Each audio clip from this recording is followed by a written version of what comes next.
এমন ভাবে নামাজে দাঁড়াবেন মনে করবেন এটাই হতে পারে আমার জীবনের শেষ নামাজ, ঠিক কিনা? পারফর্ম দ্য সালাহ as if this is your last and final prayer. এমন ভাবে মুসল্লায় দাঁড়ান মনে করেন এটাই হতে পারে জীবনের শেষ নামাজ, this is my last chance.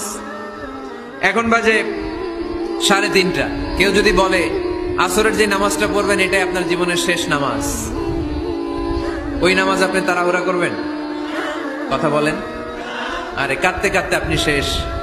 এত সুন্দর ওযু বানাবেন, এত সুন্দর আতর মেখে যায় নামাজ বিছিয়ে পাঞ্জাবিটা পরে আপনি নামাজে দাঁড়াবেন। রুকুতে কি সুন্দর রুকু করবেন, লম্বা সময় সেজদা করে চোখের পানি দিয়ে তো সেদিন আপনার যায় নামাজ আপনি ভিজিয়ে দিবেন, ঠিক কিনা? কেন এমনটা করবেন? কারণ আপনি জেনে গিয়েছেন এটাই আমার শেষ নামাজ, তাই না? তো প্রতিটা নামাজের সময় এই জিনিসটা ভাবলে সমস্যা কোথায়?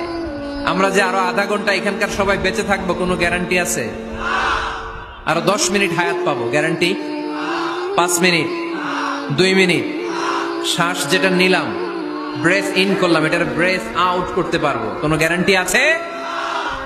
তো প্রতিটা সালাতের মুসল্লায় যখন দাঁড়াই এই চিন্তাটা আমাদের মাথায় আসে না কেন যে এটাই আমার শেষ নামাজ? সাল্লু সালাতান মুআদ্দিন। আমার প্রিয় কুমিল্লাবাসী ভাইয়েরা, যখনই নামাজে আমরা দাঁড়াবো আমরা ভাববো হতে পারে এটাই আমার জীবনের শেষ নামাজ, এটাই জীবনের, ভাবা যাবে? আর লম্বা চূড়া রুকু করবেন, লম্বা সেজদা করবেন, রুকুতে পিঠটা সোজা রাখবেন।